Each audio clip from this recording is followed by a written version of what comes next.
ఏపీలో పీహెచ్సీల పరిస్థితి అధ్వానంగా మారింది. 24 గంటలు మెరుగైన వైద్యం అందాలని వైఎస్ జగన్ ప్రాథమిక ఆరోగ్య కేంద్రాలను ఏర్పాటు చేస్తే వాటిని కూటమి సర్కార్ నిర్లక్ష్యం చేస్తోంది. విశాఖలోని వడ్లపూడి పీహెచ్సీలో ఒక నర్సును మాత్రమే అందుబాటులో ఉంచారు. అత్యాధునిక వైద్య సదుపాయాలు కలిగిన ఈ ఆసుపత్రిలో కనీసం డాక్టర్ కూడా అందుబాటులో లేని దుస్థితి నెలకొంది. పీహెచ్సీలలో దారుణమైన పరిస్థితులపై మరింత సమాచారం మా ప్రతినిధి అనిల్ అందిస్తారు.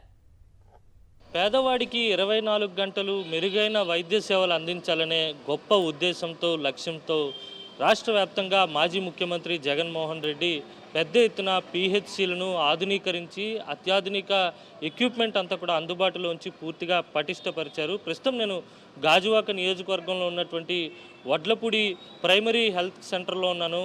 ప్రస్తుతం మనం చూడొచ్చు 2023లో అత్యాధునిక వసతులతో ఈ భవనం రూపుదిద్దుకుంది. నాటి వైద్య ఆరోగ్య శాఖ మంత్రి విడదల రజనీ గారి చేతుల మీదుగా ప్రారంభోత్సవం కూడా జరిగినటువంటి సందర్భం. ప్రస్తుతం ఈ పిహెచ్సిలో ఎటువంటి పరిస్థితులు ఉన్నాయి? సమయం సరిగ్గా 7 గంటలు కావస్తుంది. మనం లోపలికి వచ్చి చూస్తే కనుక మనకి ఒక స్టాఫ్ నర్స్ అందుబాటులో ఉన్నారు, ఇంకెవరు కూడా లేరు. ఆసుపత్రి అంతా కూడా నిర్మానుష్యంగా ఉంది. ఒకసారి మాట్లాడదాం. అమ్మా, ఎటువంటి అంటే ఎవరైనా ఇబ్బంది పడి వస్తే ఆరోగ్యపరంగా ఎటువంటి వైద్య సేవలు అందించడానికి డాక్టర్స్ ఎవరైనా ఉన్నారా లేరా ఏంటి? యాక్చువల్లీ డాక్టర్స్ అంటే 9 to 4 ఉంటారండి. ఆ 9 to 4 తర్వాత ఆన్ కాల్లో ఉంటారు. అంటే ఏదైనా ఎమర్జెన్సీ అయినా వచ్చినా సరే మేము ఫస్ట్ ఎయిడ్ ట్రీట్మెంట్ ఇచ్చేసి మా వంతు మనం ట్రీట్మెంట్ చేసేసి నియర్ బై సిహెచ్సికి రిఫర్ చేస్తూ వస్తాం. కానీ డాక్టర్స్ కానీ అప్డేట్స్ అనేవి ఇస్తాం.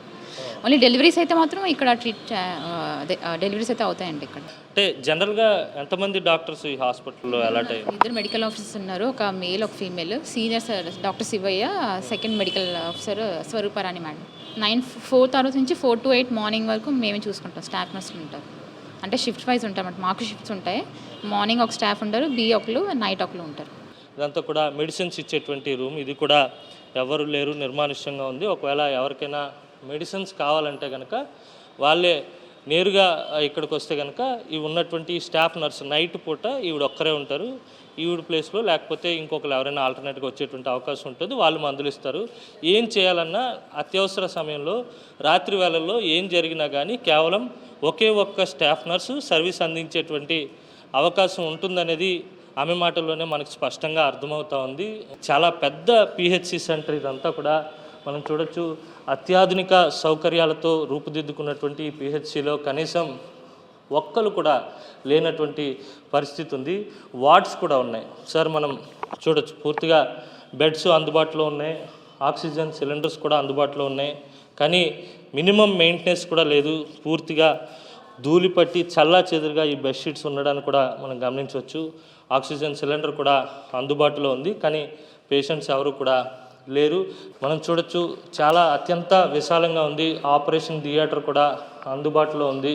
మహిళలకు సంబంధించినటువంటి ఇది కావచ్చు, లేకపోతే ఇక్కడ లేబర్ రూమ్ కూడా మనకి స్పష్టంగా కనిపిస్తోంది. చూడొచ్చు, ఎక్విప్మెంట్ అంతా కూడా అత్యాధునికమైనటువంటి ఎక్విప్మెంట్ కూడా పూర్తి స్థాయిలో అందుబాటులో ఉంది. కానీ వీటికి సంబంధించినటువంటి ఆపరేటర్స్ కానీ లేకపోతే వైద్య సిబ్బంది కానీ పూర్తిగా అందుబాటులో లేరు అనేది మనకి స్పష్టంగా అర్థమవుతుంది. అన్ని సౌకర్యాలు ఉన్నప్పటికీ అత్యాధునిక సౌకర్యాలతో 2023లో నాటి వైఎస్ఆర్ కాంగ్రెస్ పార్టీ ప్రభుత్వంలో ఈ ఆసుపత్రి నిర్మాణం జరిగి వెంటనే ప్రారంభోత్సవం కూడా జరిగినప్పటికీ ఈ రోజుకి పూర్తి స్థాయిగా ప్రజలకు అందుబాటులోకి రానటువంటి పరిస్థితి అయితే స్పష్టంగా కనిపిస్తూ ఉంది. వీడియో జర్నలిస్ట్ అప్పలరాజుతో కలిసి అనిల్, సాక్షి టీవీ, వడ్లపూడి పిహెచ్సి నుంచి.